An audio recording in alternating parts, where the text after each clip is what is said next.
جو لوگ ہماری خاطر مجاہدہ کریں گے انہیں ہم اپنے راستے دکھائیں گے، اور یقیناً اللہ نیکوکاروں ہی کے ساتھ ہے۔ بہت ہی خوبصورت اور پاورفل آیت ہے کہ والذین جاہدوا فینا لنہدینہم سبلنا وان اللہ لمع المحسنین۔ تو ہمیں ہوتا ہے نا کہ جیسے جیسے ہم دین کو پڑھتے ہیں، سمجھتے ہیں، پھر اندر ایک بے چینی شروع ہوتی ہے، پھر ہم یہ سوچتے ہیں کہ پتہ نہیں ہم بھی بہترین عمل کو پہنچ سکتے ہیں کہ نہیں، ہم بھی ان درجات کو حاصل کر سکتے ہیں کہ نہیں، پتہ نہیں ہمیں بھی ہدایت مل سکتی ہے کہ نہیں۔ تو یہ اللہ کا وعدہ ہے کہ والذین جاہدوا فینا، جو بھی ہمارے راستے میں جد و جہد کرے گا، لنہدینہم سبلنا، ہم اپنے راستوں کی طرف ضرور اس کی رہنمائی کریں گے۔ تو یہ اللہ کا وعدہ ہے، لیکن اس کے لیے پہلا سٹیپ، پہلا قدم کون اٹھائے گا؟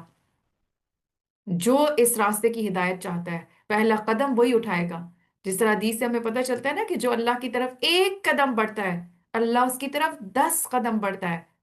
جو اللہ کی طرف چل کے آتا ہے اللہ اس کی طرف دوڑ کے آتا ہے۔ تو وہی بات ہے نا کہ پہلا قدم ہماری طرف سے، اور ہم دیکھیں کہ ہماری جد و جہد اس راستے میں کیا ہے، اور یہاں پہ جہد نہیں ہے، جاہدو، یعنی ایفرٹ میں بھی بہت زیادہ ایفرٹ لگانا۔ تو اللہ سبحانہ وتعالیٰ اس کے لیے ان راستوں کو آسان کرتا ہے، اللہ تعالیٰ اس کے لیے ان راستوں کو واضح کر دیتا ہے، اور اللہ اس کے لیے اس پورے پروسیس کو، اس جرنی کو آسان کر دیتا ہے۔ اللہ ضرور رہنمائی کرتا ہے۔ تو اس میں جاہدو میں کیا کیا چیزیں شامل ہیں کہ دین کی حمایت اور مدد کرنا، یعنی ہم یہ جہاد کہاں کہاں پہ کر سکتے ہیں؟ تو سب سے پہلا جہاد تو انسان کے اپنے نفس کے ساتھ ہی ہوتا ہے، اور یہی سب سے افضل جہاد ہے کہ آپ جیسے جیسے ہم قرآن پڑھتے چلے جاتے ہیں تو بے چینی کیوں ہوتی ہے کہ ہمارا اپنا ذہن کچھ اور بنا ہوا ہوتا ہے، ہمارے کانسیپٹ کچھ اور ہوتے ہیں، ہماری زندگی کے اصول کچھ اور ہوتے ہیں جس کے اوپر ہم قائم ہوتے ہیں۔ ہم قرآن پڑھتے ہیں، ہمیں ایک نئی راہ نظر آنے لگتی ہے، نیا کانسیپٹ، نیا ویژن، پھر ہم ٹوٹتے ہیں، پھر ہم اپنی عادتوں کو توڑتے ہیں، پھر ایک نئی تعمیر شروع ہوتی ہے، ایک نیا انسان بننا شروع ہوتا ہے، پھر ہم نئے ہوتے ہیں، پھر ہم وہ نہیں رہتے جو ہم کل تک تھے۔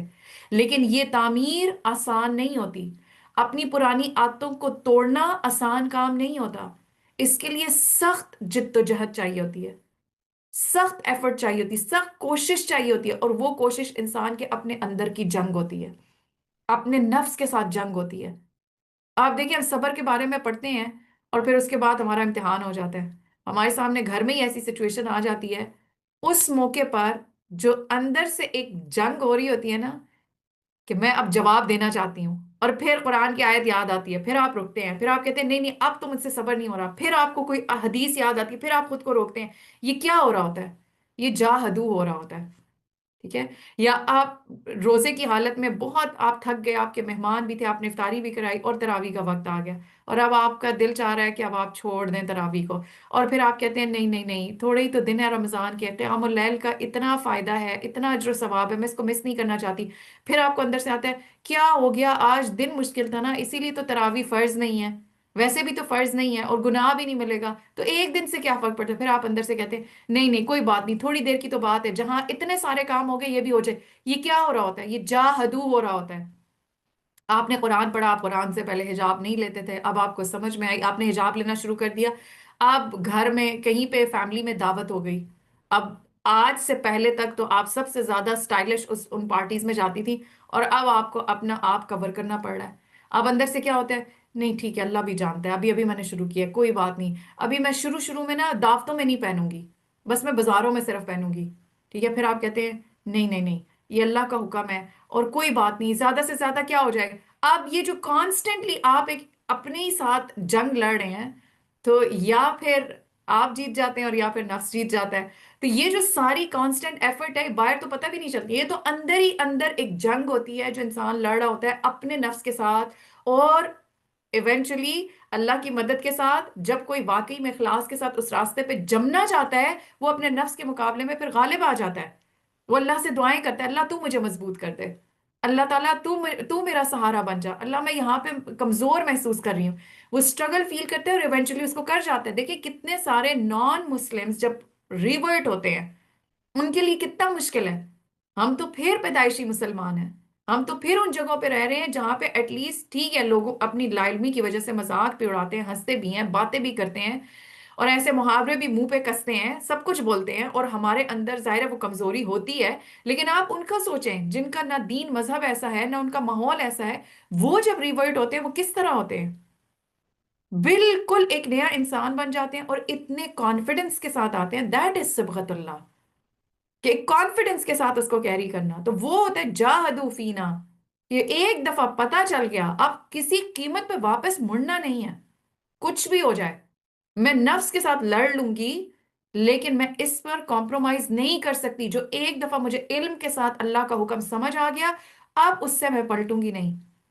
اور بلال رضی اللہ عنہ آپ دیکھیں، ابھی ان کو کتنا دین پتا تھا، کتنا قرآن پتا تھا، کتنا ایمان ان کا بڑا ہوگا، لیکن ایک بات پتا تھی کہ اللہ کے علاوہ کوئی دوسرا الہ نہیں ہے.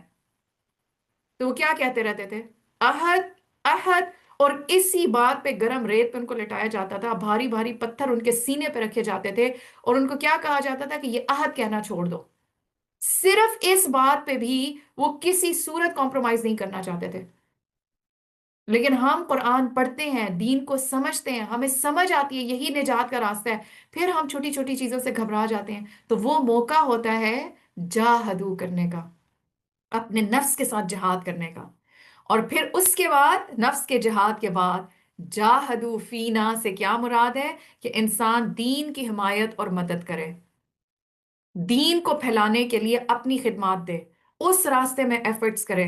تو اس کے لیے وہ بھی کام آسان نہیں ہوتا، اس کے لیے بھی بہت سارے کمپرومائزز کرنے پڑتے ہیں، بہت ساری چیزوں میں قربانی کرنی پڑتی ہے.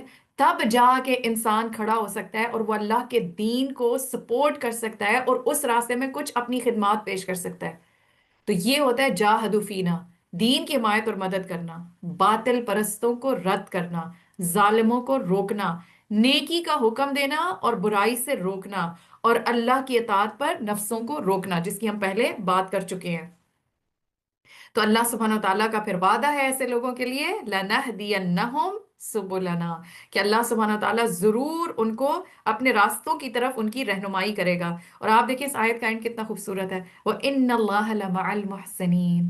اللہ کا ساتھ ہے، اللہ کی مدد ہے، اللہ کی سپورٹ ہے ان لوگوں کو جو محسن ہیں، جو احسان کے درجے پر کام کرنے والے ہوتے ہیں.